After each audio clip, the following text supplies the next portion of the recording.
என்று சொல்ல மூலம் இசைந்து சொல்ல வேதாவோம் நன்று நன்று என்று நாருள் வீரவி செய்தனராம் எப்படிய பிறவி இவர் செய்வோம் என்று சொல்லி அப்பிறவி வேதாம் அமைத்தார் மனு பெருக உடனே நாராயணரும் உள்ளா களி கூர்ந்து திடமான கன்னியர்கள் செய்முகம் பார்த்தேதுரைப்பார் நீர் கேட்டதற்கு நிர்ணயங்கள் கண்டீரோ இனி நான் கேட்பதற்கு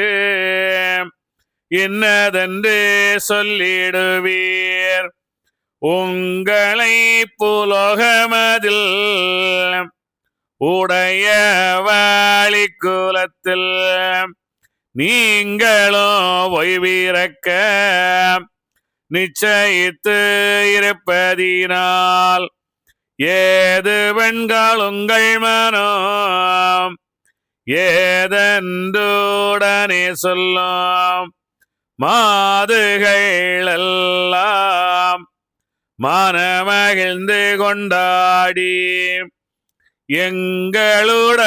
எங்களுடனாதாம்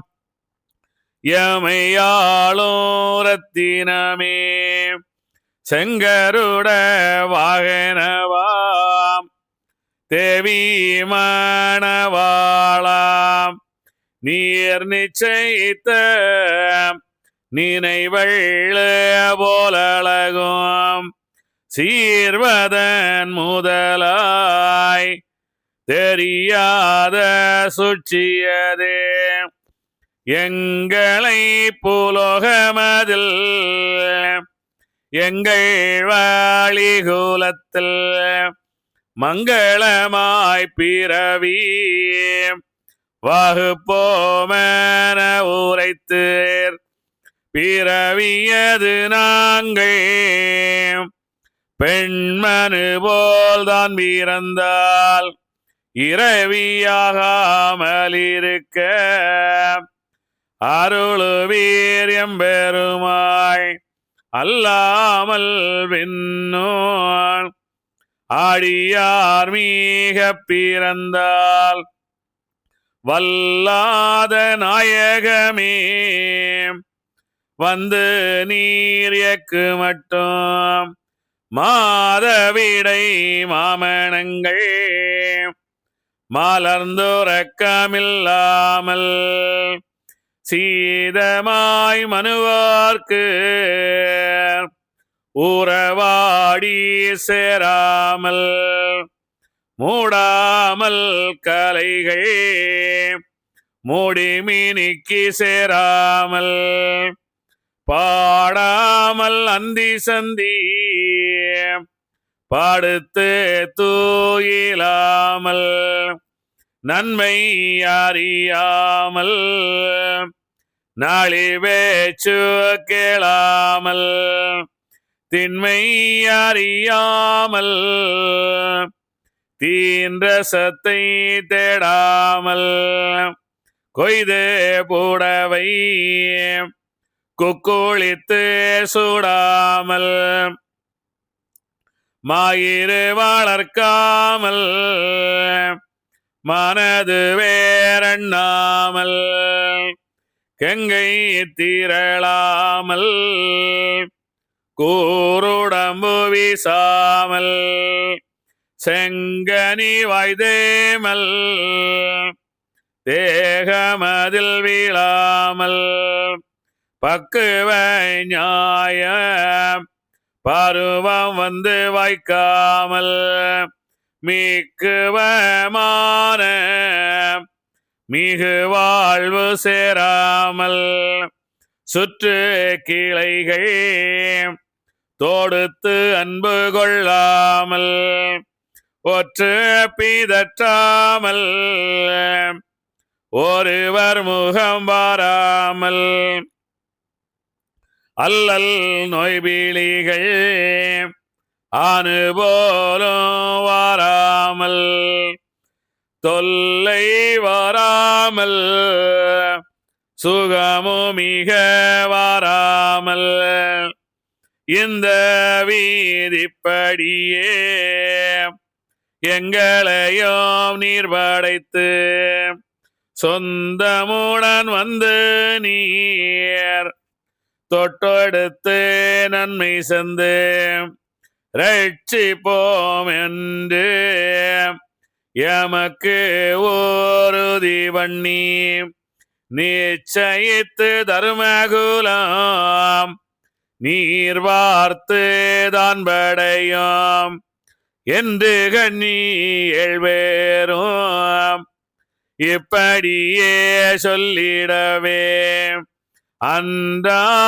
அன்றாதிநாதன் அகமகிழ்ந்து கொண்டாடி நல்லதுதான் பெண்ணே நீ நம்மோடு கேட்டது போல் வான் என்ன வல்ல விதமானாலும் மாறாதன உரைத்தார் வாக்குரைக்க கன்னியர்கள் மனமகிழ்ந்து கொண்டாடி நாக்குரை பார்வென்னும் நாராயணரோடு நாங்கள் போய் பிறந்தால் நம்முடைய நாயகமே தாங்கள் வருவோம் என்றதற்கு தருணமேது என்றுரைத்தார். அப்பொழுது ஐயா நாராயணர் உரைப்பார் செப்புகிறார் கன்னிகைக்கு தீர் சிறந்த தருணமது 1008 ஆனதீருப்பதியில் வாயுதமோர் அம்பலமும் வளர்வதியில் ஒன்றதுவும் கங்கையுட கண்ணும் கேள்வி மன்னர் தன் சாவோம் சங்கை அளித்து தலையளித்த வாண்டு வருவேன் தென் சர்க்க வடமேற்கு மூலையிலே லிங்கம் ஒன்றிலே 3 இணையாக தோன்றியவன் எங்கும் பிரகாசம் இவ்வாண்டே நாம் வருவோம் கண்டிரு நீ நான் வருக காரணம் அநேகமுண்டு விண்டுரைக்க கூடாது மெல்லியரே இத்தருணம் சொன்ன தருணம் செவி கேட்டு நீங்களெல்லாம் என்னை நினைத்து இருங்கோ ஒரு நினைவாய் இத்தருணம் கேட்ட இப்பொழுதேதான் முதலாய் வடமேற்கும் மேற்கும் வடக்கும் கால் நீட்டாதுங்கோ என்று தருணம் இது உரைத்தார் கன்னிகளுக்கு அன்று மடவார் ஆக மகிழ்ந்து கொண்டாடி நல்லது காணுங்களையும் நாயகமே நீர்வடையும் வல்ல பெருமாளே மாறை முதலே என்றுரைத்தார் உடனையானாதன் ஓவியத்தாள் வரையும் திடமான பூமியிலே செய்தாரும வழியில் பிறவி செய்தார் மூவர் பிறந்தார்கள் கன்னியர்கள். இங்கே அற்புதமான அந்த கன்னியர், அதாவது 7வது நிலை சென்ற அந்த கன்னி, 7வது நிலை, அவர்கள் வந்து 7வது நிலையிலும் என்ன செய்கின்றார்கள், அந்த சிவபெருமானுக்கு வெளியே அபிஷேகம் செய்து கொண்டிருந்தவர்கள். அவ்வளவு அவர்களை அகத்தில் வரவழைத்த காரணத்தால் அவங்களை இன்னும் ஒரு பிறவி இந்த உலகத்தில் நாங்கள் பிறக்க வேண்டும், அந்த உலகத்தில் நாங்கள் பிறந்து என்ன செய்யணும், உண்மை நாங்கள் அடைந்து அந்த ஏழறிவாகி அந்த சான்றோனை நாங்கள் பெற்று அடைந்து என்ன செய்யணும், நாங்கள் அந்த பிரவாத பேரின்மை நிலையை அடைய வேண்டும் என்று அவங்க சொல்லுகின்றார்கள்.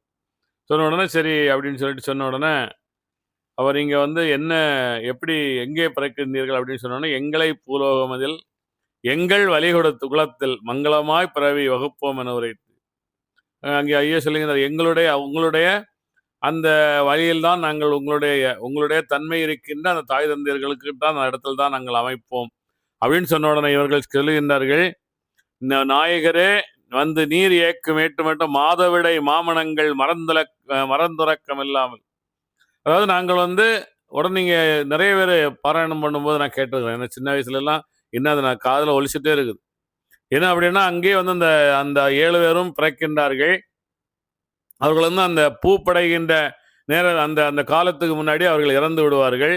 மீண்டும் ஒரு குடும்பத்தில் வந்து பிறப்பார்கள். மீண்டும் அவர்கள் அந்த பூப்படைகின்ற நேரத்தில் அந்த 7 பேர் இறந்து விடார்கள் அப்படின்னு தான் சொல்லிட்டு இருந்தேன். அப்படிலாம் இல்லவே இல்லை. நீங்கள் அப்படி தவறாக நீங்கள் சொல்லவே செய்யுங்க, தவறானது அது. அவர்கள் இங்கே அந்த ஐயா வைகுண்டர் வருகின்ற அந்த காலத்தில் தான் அவர்கள் அங்கே வந்து பிறக்கின்றார்கள். அது வரைக்கும் அங்கே காத்திருப்பார்கள், அது தெரியும். அது வரைக்கும் அங்கே காத்திருப்பார்கள். ஐயா வைகுண்டர் வந்து அந்த ஐயா வைகுண்டர் அந்த தவம் செய்து அவரும் அந்த பக்குவ நிலை அடையும் போதுதான் இவர்கள் வந்து இந்த பூலோகத்தில் பிறப்பார்கள். முன்னாடி சொல்லிட்டுறாங்க, அவ்வளவுதான். காலம் அந்த முன்ன பின்ன சொல்றாங்க அந்த விஷயத்த. ஆனால் நடப்பது வந்து அந்த நேரம் தான் அது நடக்கும். அங்கே வந்து என்ன செய்கிறார்கள், அந்த எங்களுக்கு வந்து என்னது அந்த மாதவிடாய் மாமன் அந்த நாங்கள் அந்த அந்த அந்த பெண்ணாக ஆகக்கூடாது, சிறுமியாக இருந்தே நாங்கள் சென்று அந்த இருக்க வேண்டும். அந்த எங்களுக்கு வந்து அந்த உடம்பு மினுமினுப்பு வரக்கூடாது.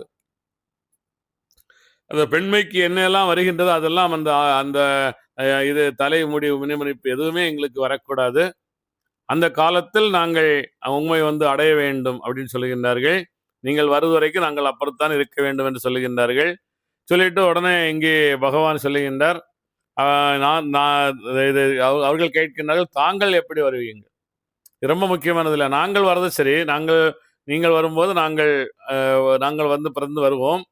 ஆனால் தாங்கள் இங்கே வருவது எப்போது அப்படின்னு சொல்லிட்டு கேட்கின்றார்கள். உடனே சொல்லுகின்றார் பகவான், ரொம்ப அற்புதமாக சொல்லுகின்றார். என்ன சொல்லுகின்றார், 1008 அம்பலமும் ஆன திருப்பதியில் 1008 அம்பலம். அப்படின்னா நீங்க என்ன சொல்றீங்க அப்படின்னா, அங்கே சந்திரனுக்கும் சூரியனுக்கும் உள்ள தூரம் அப்படின்லாம். அப்படி இல்லை. சந்திரன் என்பவன் சூரியன் இருக்கின்ற ஒளியை எடுத்து நமக்கு பிரகாசிப்பவன். இப்போது நிறைய பேர் என்ன சொன்னா, அந்த அகிலத்திட்டமான இருக்கிற கருத்தை சொல்லுகின்றேன் என்று ஐயா வைகுண்டர் சூரியனாக இருந்து சொல்ல ஐயா வைகுண்டர் சொன்னதை எடுத்து அவர்கள் சொல்லுகின்றார்கள் இல்லையா? அதாவது அதை எடுத்து அதை உணர்ந்து அதே போல் வாழ்ந்து சொல்பவர்கள் சூரியனாக சொல்லுகின்றார்கள். தான் சந்திரன், அதுக்கு தான் 1008ன்றாங்க. அது எப்படின்னா, நாம் வந்து நம்மளுடைய இந்த உடல் அந்த மனித பிறப்பு 1000 பிறவிகள் என்று சொல்லுகின்றார்கள்.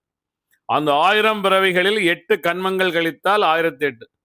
108ங்கிறது சிலவங்க என்ன பண்ணுவாங்க, சீக்கிரமாக அந்த 108 பிறவி 100 பிறவிகளிலே 8 கண்மங்களை கடந்து விடுவார்கள். அதனால ஐயா வைகுண்டர் 108ஆம் ஆண்டு 1008 மாசி 20 வந்தார் அப்படின்னெல்லாம் சொல்றது. 1008 வருஷத்துக்கும் இந்த 1008 அம்பலத்துக்கும் ரொம்ப வித்தியாசம். நீங்களாம் 1008ஆம் ஆண்டு ஐயா வைகுண்டர் இறைநிலை அடைந்தார், அதனாலதான் 1008 சொல்றாங்க. அப்படி இல்லை. 1008 அப்படிங்கிறது அது 1000 பிறவிகள் ஒரு மனிதனுக்கு தரப்படுகின்றது. 1000 பிறவிகளில் அவன் 8 கண்மங்களை கழித்து அவன் வைகுண்ட பதவி, அந்த பிரவாத பேரின்ப நிலை அடைகின்ற நிலை, அதான் வந்து அந்த நிலை 1008 அம்பலம் அப்படின்னு சொல்லுது. 1008 அம்பலம். அப்படி அந்த இறைவன் என்ற அந்த பரிணாமத்துக்கு வருகின்ற அந்த 1008 அம்பலமும் ஆன திருப்பதி. அதாவது உள்ளம் பெருங்கோயில் ஊனிடம் வாழையும் தெள்ள தெளிந்தாருக்கு சீவனே சிவலிங்கம். நமக்கு உள்ளால் ஐயா சொல்லுகின்ற உள்ளேதான் எல்லாமே இருக்கின்றது என்று ஐயா சொல்லுகின்றார். உள்ளே அது வந்து அது இதுக்கு இன்னொரு சித்தர் என்ன சொல்றாரு அப்படின்னா, அது வந்து இது அது என்னன்னா, என்னமோ சொல்லுவாங்க, டக்குன்னு ஞாபகம் வர மாட்டேங்குது. அப்படி நிறைய சொல்லிட்டு வராங்க. எல்லாருமே உள்ளே என்று தான் சொல்லுகின்றார். அப்போ அந்த 1008 அம்பலமும் எப்பொழுது நமக்கு விளங்கு இது பண்ணுகின்றது என்றால், நாம் 1000 பிறவிகளில் நமக்கு 1000 பிறவிகள் தான் கடைசி இது நிலை. 1000 பிறவிகளில் நீங்கள் அந்த தர்மயுகத்துக்கு வரவில்லை என்றால், நீங்கள் என்ன செய்யலாம்? நரகத்துக்கு செல்லுகின்றீர்கள். அது சிலவங்க இது என்ன பண்ணா 108 100 பிறவிகள்லேயே கடத்துருவாங்க. அதாவது இதுக்காகவே அலைஞ்சு இதாலே வாழ்ந்து முடிக்க வேண்டும் என்ற அந்த எண்ணம் கொண்டவர்கள் 100 பிறவியிலே கூட அந்த 1008 அம்பலத்தை தாண்டி விடலாம் அப்படின்றதெல்லாம் நிறைய சொல்லிட்டு வராங்க. 1008 அம்பலமும் ஆன திருப்பதியில் வாயுதமும் ஓர் அம்பலமும் வாழும் வளர விரைவி ஒன்றனும். வளர விரைவி ஒன்றே தான். நாம் இந்த நமக்குள்ளால இருக்கின்ற அந்த சக்தி, இறை சக்தியை நாம் வளர வைக்கிறதுக்கு ஒன்றே ஒரு விஷயம்தான். இறைவன் எனக்குள்ளால் இருக்கின்றான். நான் எண்ணமில்லாத கையிலேயே அடைய வேண்டும். அந்த ஒரே குறிக்கோளுடன் நாம் சென்றால்தான் நான் என்ன செய்யணும்? 1008 அம்பலத்தையும் நான் கடந்து வர முடியும். அதுக்கு என்ன சொல்லுகின்றார்? வாயுதமோர் அம்பலமும் வளர்வரதி ஒன்றே தான். வேற ஒன்றுமே இல்லை. இறை எல்லாம் ஏகமாக இருக்கின்றன. ஏகம் படைத்த இறைவன், இந்த அண்டமெல்லாம் இருக்கின்ற இறைவன், எல்லா உயிர்களிலும் இருக்கின்ற இறைவன் எனக்குள்ளாலே வளர்ந்து கொண்டிருக்கின்றான். அந்த ஒரே எண்ணம் தான். அது அவரை நாம் காண வேண்டும் என்றால் எண்ணம் இல்லாத நிலையை போய் செல்ல வேண்டும். இதுதான், வேற ஒன்றும் இல்லை. இதே நாம் முடிவெடுத்து விட்டோம் என்றால் நமக்கு அந்த 8 கண்மங்கள் இங்கே அகலுகின்றது. நமக்கு அந்த மனம் தர்மமாகின்றது இல்லையா? சொல்கின்றார், மாந்திரம் கழுவி சூது மாரணம் கருவுகோளு உபாந்திரம் தீதுகேடு ஊரிய பொய்பல்லாங்கு ஏந்திய நினைவு பாசம் இது முதல் வினைகள் எல்லாம் சாந்தியில் எரித்து நீத்தி தர்மத்தை வளர்க்கலுற்றார். சாந்தியாகிவிடும். நாம் எண்ணமில்லாத நிலை வரும்போது சாந்தியாகிவிடும். சாந்தியாகும் போது நமக்கு 8 கண்மங்களும் அங்கே அழிகின்றது. அவன் அந்த 1008 அம்பலம் அந்த ஆன நேரத்தில் ஆன திருப்பதி நமக்கு அந்த உடல் என்னாகின்றது? திருப்பதியாக மாறுகின்றது. 7 அடுக்கு, அதான் 7 மலை தாண்டி சீனிவாசன் இருக்கிறார்னெல்லாம் சொன்னாங்க. 7 அடுக்கு மலை நம்ம மனதை தாண்டி நாம் எல்லாம் கடந்து என்ன செய்யணும்? இறை நிலையை நாம் அடைகின்றோம். நீங்க சொல்லுகின்றால் 1008 அம்பலமும் ஆன திருப்பதியில் வாயுதமும் அம்பரமும் வளர்வதி ஒன்றனவும் கங்கையுட கண்ணும். அற்புதமான விஷயம். கங்கையுட கண்ணும் கேள்வி மன்னர் தன் சாவும். இது நீங்க எப்பவுமே பொன்னெழுத்துக்களால் ஞாபகம் வச்சுங்க. கேள்வி மன்னர், கடவுள் எங்கே இருக்கிறார்? கடவுள் எங்கே இருக்கிறார் இல்லையா? இதுதானே கேள்வி. நம்ம அங்கே கோயிலுக்கு போறோம், அங்கே ஒரு சிலையை செஞ்சுருக்காங்க, ஆசிரத்தை போட்டுருக்குறாங்க. அங்கதான் கடவுள் இருக்குன்னு 2 கையெடுத்தும் கும்பிட்டுட்டு கடவுளேன்னு கும்பிட்டுட்டு வந்துடும். கடவுள் அங்கே இருந்தால் உங்களுக்குள் இருப்பது யார்? தூணிலும் துரும்பிலும் எங்கும் எதிலும் எல்லா உயிரிலும் இருக்கிற கடவுள் உங்களுக்குள்ளே இல்லையா? அந்த எண்ணம் நமக்கு கண்டிப்பாக வேண்டும். அதான் என்ன அந்த கங்கையோட கண் இறைவன். அந்த கங்கை என்றால் புனிதமானது. உடனே நீங்க அங்க காசியவே கங்கையை பார்த்துட்டீங்கன்னா புனிதமா இருக்காது, அங்க சாக்கடை தான் இருக்கும். கங்கையுடைய கண் என்றால் அந்த கங்கையில் குளித்தால் என்னது?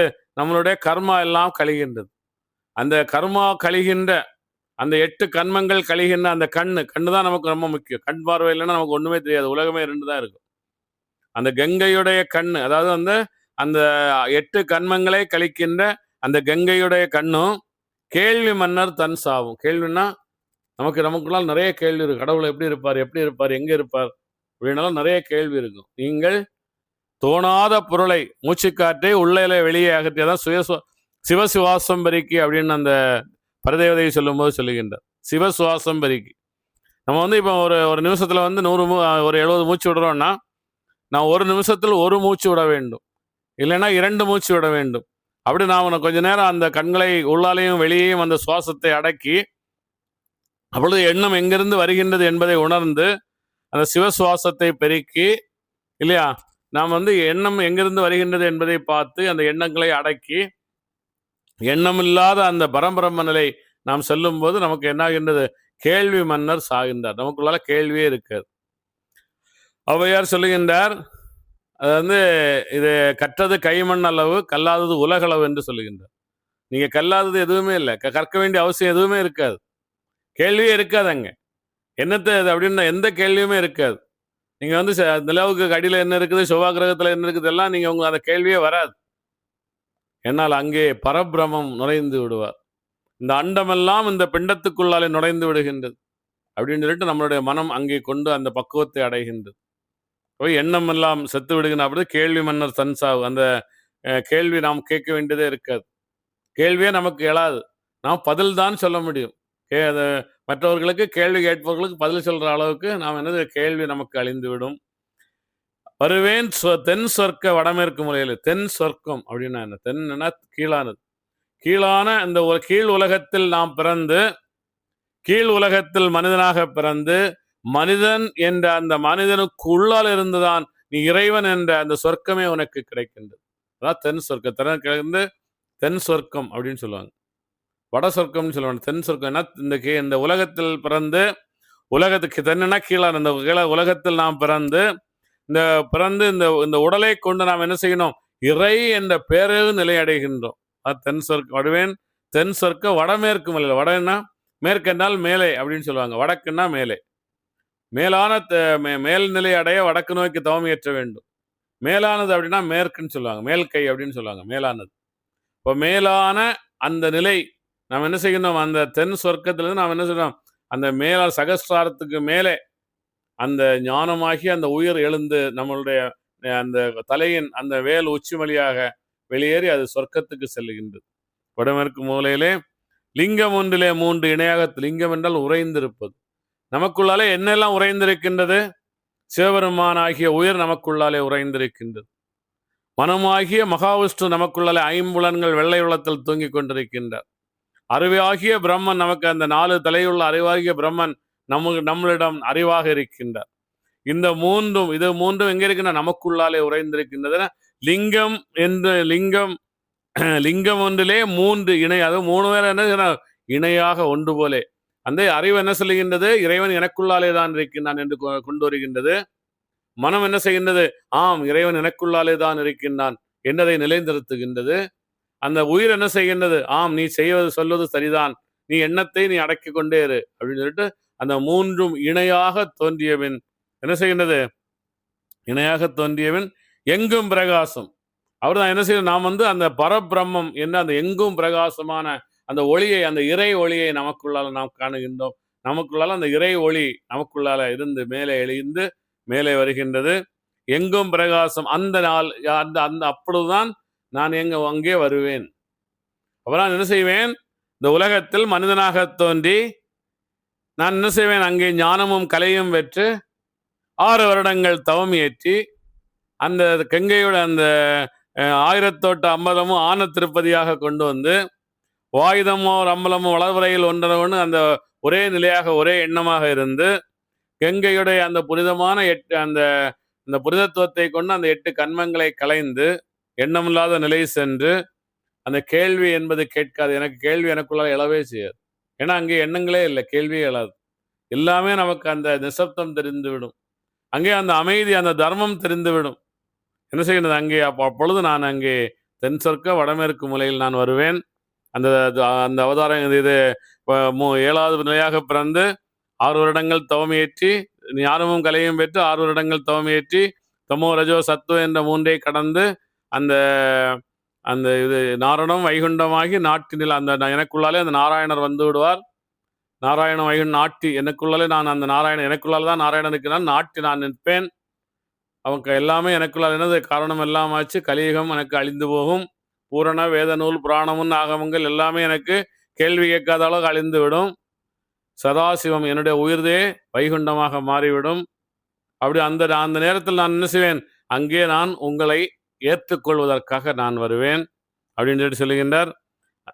கண்டிருநீ நான் வருக காரணம் அநேகம் உண்டு. நான் அநேக காரணங்களாக சும்மா நீ நான் இதில் தான் இருப்பேன் அதில் தான் இருப்பேன்னு நினைச்சிடாத. நிறைய காரணம் உண்டு நான் வருகின்றது. விண்டிருக்கே கூடாது மெல்லியரே இத்தருணம். சொன்ன தருணம் செவி கேட்டு நீங்கள் எல்லாம் நான் சொன்ன தருணத்தை நீங்கள் உங்களுடைய அந்த செவியிலே நீங்கள் என்ன செய்கின்றீர்கள்? விழிப்புணர்வுடன் நீங்கள் இருங்கள். நினைத்து இருங்கோ. ஒரே நினைவாய் உனக்கு ஐயா வருவார். இறைவன் எனக்குள்ளாலே வருவார். ஒரே நினைவாய் இருங்கோ. இத்தருணம் கேட்டா இப்பொழுது முதலாய் இத்த தருணத்திலிருந்து நான் சொல்ல இந்த நேரம் முதலாய் வடமேற்கும் மேற்கும் வடக்கும் கால் நீட்டாதுங்கோ. ரொம்ப அற்புதமான விஷயங்க. சாதாரண விஷயமே இல்லை. இப்போ நம்ம இந்த கன்னியர்கள் குழந்தையா பிறந்துட்டாங்க. அந்த குழந்தைங்களை அந்த தாய்மார்கள் தாளாட்டி பால் வெட்டி வளர்த்து இது பண்ணிட்டு அவங்க வடக்கு கால் நீட்டுறது போல படுக்க வைக்க மாட்டாங்களா? இல்ல வடமேற்கு கால் நீட்டது போல படுக்க வைக்க மாட்டாங்களா? கண்டிப்பா வைப்பாங்களா? இது அதை இங்கே ஐயா சொல்லவில்லை. வடக்கும் வடமேற்கும் கால் நீட்டாதுங்கன்னா, மேற்கே என்பது மேலானது, வடக்கு என்பது மேலான திசை. மேல் நோக்கி வருகின்ற திசை. அதாவது நமக்கு கீழ இருந்து மேல் நோக்கி வருகின்ற திசை. ஆனா மேலான திசை. அதான் அந்த மேலான திசையை நோக்கி நீங்கள் காலை நீட்டி ஜாலியா உட்காந்துட்டு ஒண்ணுமே வேண்டான்னு உட்காந்துராதுங்க. கால் நீட்டினா நம்ம கால் நீட்டினா அப்பாடா!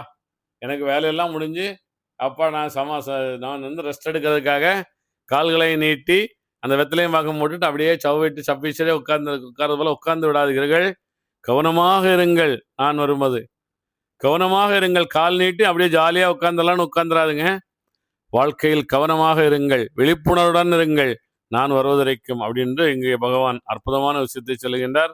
அவர்களும் உடனே சரி என்று சொன்ன உடனே அவர்களை அங்கே பிறவி செய்கின்றேன் அப்படின்னு சொல்லுகின்றார். இந்த கன்னியர்கள் வந்து நம்ம கன்னியர்களை பற்றி நிறைய ஃபுல்லா இந்த விஷயம்தான் அடுத்தது. அவதாரங்களும் அதுதான் வருது. 7 வித்தும் எடுத்து 7 செய்த தெய்வ கன்னிமார்களுக்கும் இன்று அந்த 7வது நிலை சார்ந்தோன். அந்த 7வது நிலை தான் அந்த கன்னி. 2 பேரும் ஒரே ஆள் தான். 7வது நிலை சார்ந்தோன் தான் யார் அப்படின்னா அங்கே சம்பூர்ண தேவன். 7வது நிலை சான்றோர் தான் யார்? அந்த அந்த ஐயா வைகுண்டர் திருமணம் செய்கின்ற அந்த பெண். இருவரும் என்னது ஒரே நிலையாக இவர்கள் தவம் இயற்றி விட்டார்கள். அங்கே ஐயா வைகுண்டர் வந்து தவம் இயற்றுவார்.